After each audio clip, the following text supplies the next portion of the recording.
Guys, তোমরা সব কেমন আছো? আই হোপ সব ভালো আছো। তো দেখছো বাটি হাতে করে বৌদি কোথায় চলে যাচ্ছে। বৌদি যাচ্ছে আমার ঠাম্মা শাশুড়ির মার সাথে দেখা করতে, কারণ ঠাকুমা শাশুড়ির মা আমাদের কাছে কিছু খেতে চেয়েছে, আমার হাজব্যান্ডের কাছে। আর এটা হচ্ছে ওনার ছোট্ট বৌমা, দেখতে বুঝতে পারছো কেমন। এটা হচ্ছে ছোট ছেলের বাড়ি, আর এইটা হচ্ছে ওনার মা থাকে, শাশুড়ি মা এইখানে থাকে। উনি অনেকগুলো কথা বলেছে, রেকর্ড করতে পারিনি আমি। দুঃখের বিষয় ওইখানেই।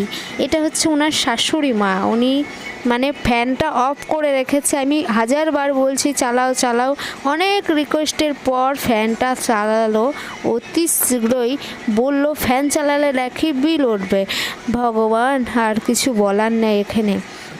তো ইনি অনেকটাই কষ্টে রয়েছে। আমি বললাম দুটো মিষ্টি খাইয়ে আমি চলে যাব, ফ্যানটা অতি শীঘ্রই একটু চালিয়ে।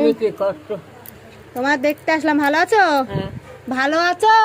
ভালো না, ভালো না, কেন? ভালো না, মরে যাচ্ছি। কি হয়েছে? ভালো না। কি রান্না করছো? হ্যাঁ, কি রান্না করছো? কিছু রান্না করি। আমাকে জিজ্ঞেস করছে কি রান্না করছে। প্রথমত আমি যখন এসে পড়েছিলাম তখন উনি নিজে নিজে ভগবানকে ডাকছে আর বলছে, ভগবান হয় বৃষ্টি দে নয় ছাওয়া দে, আমি আর পাচ্ছি না এই গরম সহ্য করতে। সত্যি গাইস, উনি এভাবেই বলছিল, আর তখনই আমি ঢুকে পড়েছি।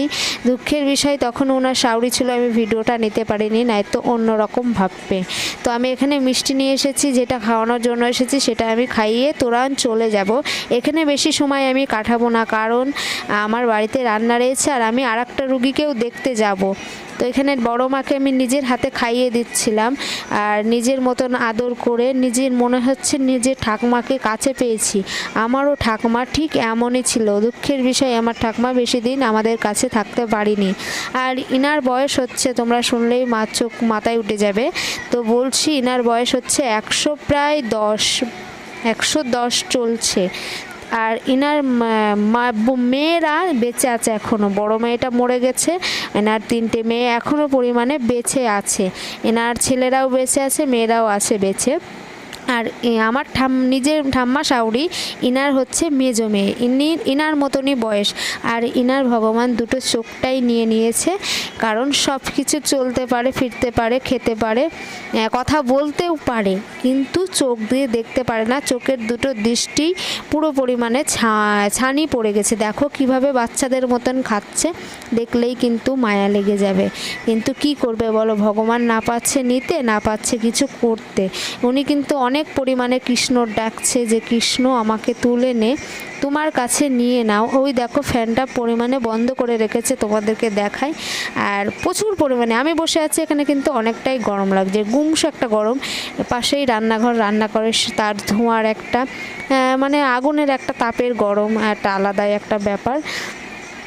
কি বলবো। তো জাস্ট তোমাদের বাড়ি এমন কোনো বয়স্ক মহিলা থাকলে কোনো দিন কষ্ট দিও না, আর যথেষ্ট পারো ভালো করে রাখার চেষ্টা করো। হাওয়ার পাকার তলায় গরমে রাখার চেষ্টা করো না।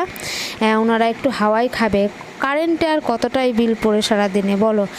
আর কি বলবো, ওনারা তো আর সেই ফাঁকায় গিয়ে শুতে পারে না। এত চানাচুরটা খেতে যাচ্ছিলো, আমি মানা করলাম এখন খেও না, গ্যাস হয়ে যাবে। দুটো মিষ্টি খেয়ে জল খেয়েছো, একটু রেস্ট নাও, বিকালে তুমি খাবে। তখন বললো তাই হবে বৌমা, আমি বিকেলেই খাবো। এটা হচ্ছে আমার ঠাম্মা শাশুড়ির নিজের মা, আমাদের হচ্ছে বৌমা বলবে, আমাদের বড় মা হবে।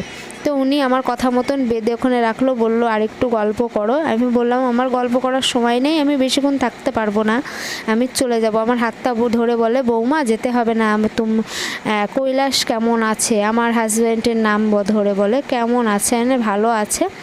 আর মনা কেমন আছে, তাও বলে ভালো আছে। এবং তোমাদের বাড়ির সব কেমন আছে, সবটাই বলে ভালো আছে। আমি তখন বলে আমি থাকবো না, আমি চলে যাবো। তো দেখো ওনার বুদ্ধিটা কি, এখানে জল পড়েছে বলে উনি একটু মুছে নিচ্ছে, খুঁজছে। না তো না মুছলে কিন্তু রিহাই নেই, বৌমার কথা শুনতেই হবে। তোমাদের ফেসটা দেখিয়ে দিয়েছি, আর আমি কি বলছি এটা একটু গায়ে শোনো মন দিয়ে। এটাই মানুষের জীবন। দেখো আমি কিন্তু তোমাদের কাছে ভিডিওটা স্কিপ করতে পারতাম। ওনার বৌমা যেভাবে ব্যবহার করলো কিছুক্ষণের জন্য, আমি কিন্তু ভিডিও নিতে পারতাম, ভিডিও নেইনি। জাস্ট বয়স্ক হলে মানুষের দুটো খেতেই চায়, আর কিছু না। এই খাওয়াতে অনেকের কাল হয়ে থাকে। উনি তো খেতেই চেয়েছিল কিছু। আমার কাছ থেকে চলে এসে স্নান টান করে পুজো টুজো দিয়ে কমপ্লিট। তো দেখো আমি ঠাকুরকে জল সেবা দিয়ে আর এই যে আমার বাবা ভোলানাথ বসে আছে, আর এই যে আমার মা লক্ষ্মী, আর ওই যে এখানে আছে তারা মা। আমি এইটুকুর মধ্যেই পুজো দিই আর এইটুকুর মধ্যেই ম্যানেজ করি গাইস। আমাদের বাড়িটা সেমনও বড় না, শুধু মাথার উপর ছাদটাই আছে। গরিব হলে যা হয়, ঠাকুরকে এক কোনায় রাখলেও রাখার চেষ্টা করি। তো এখন যাব আমি রান্না করতে। ওইদিকে বৃষ্টি হয়ে গেছিলো প্রায়, আর এইদিকে আবার মিষ্টি মিষ্টি রোদ উঠেছে। তো রান্নায় কী রান্না করছি অবশ্যই শেয়ার করব। তো ভিডিওটা দেখতে থাকো সম্পূর্ণ, কেউ স্কিপ করবে না। তো এখানে দেখো আমার ইলিশ মাছের পাতলা পাতলা ঝোল হয়ে গেছে, আর ইলিশ মাছের তেল আর গরম গরম ভাত, আর ওখানে দুটো ইলিশ মাছের মাথা আছে কচুর শাক দিয়ে করব বলে একজন খেতে চেয়েছে। আর কী পরিমাণে বৃষ্টি আসলো দেখো, একদম কাদা কাদা করে দিল। আর আমার রান্নাঘর দিয়ে জল টুপায় কোনো রকমে রাঁধলাম, আর আজকে একটু কাটেই রান্না করার চেষ্টা করলাম। তো চলো বেরিয়েই পড়লাম। তো বেরিয়ে পড়ে বাজারে এসে দেখি খুব পরিমাণে বৃষ্টি পড়ছে ঝিরঝির করে, প্রায় এই 10 মিনিট মতন বৃষ্টি পড়ছিল, বসেছিলাম। তারপরে তো দেখো আমার ফেসটা কেমন, মানে শরীরটা অতটাও ভালো লাগছে না। তাও যাই, যেতে বলেছে, কিছু খেতে চেয়েছে। তো ফাইনালি বাড়ি চলে আসলাম ভিজতে ভিজতে, অতটা ভিডিও করতে পারিনি। তো এইখানে ভাই বউ যেটা খেতে চেয়েছে ইলিশ মাছের পাতলা ঝোল আর কচুর শাক দিয়ে ইলিশ মাছের মাথা আর তড়কা, আমি একে খাওয়াতে এসেছিলাম ভাত। তো অন্তঃসত্ত্বা যারা থাকে তারা কিছু খেতে চাইলে খাওয়াতে হয়, আর বলছে হেভি হয়েছে। তো তারপর প্রকৃতির হাওয়া খেতে খেতে গাইজ বাড়ি চলে আসলাম। তো প্রকৃতির ভিউটা এত সুন্দর বলে বোঝাতে পারবো না। তখন বৃষ্টি পড়ছিল আর এখন তো বৃষ্টি পড়ছে না, প্রায় রাস্তাটা ভিজে আছে। তো ভিডিওটা বেশি বড় করব না গাইস, আজকের মতন ভিডিওটা এই পর্যন্ত। দেখা হচ্ছে নেক্সট ব্লগে। তো ততক্ষণে তোমরা ফেসবুক থেকে দেখলে ফলো করো, ফেসবুক পেজ থেকে দেখলেও ফলো করো। তো আজকের মতন টাটা, দেখা হচ্ছে নেক্সট ব্লগে।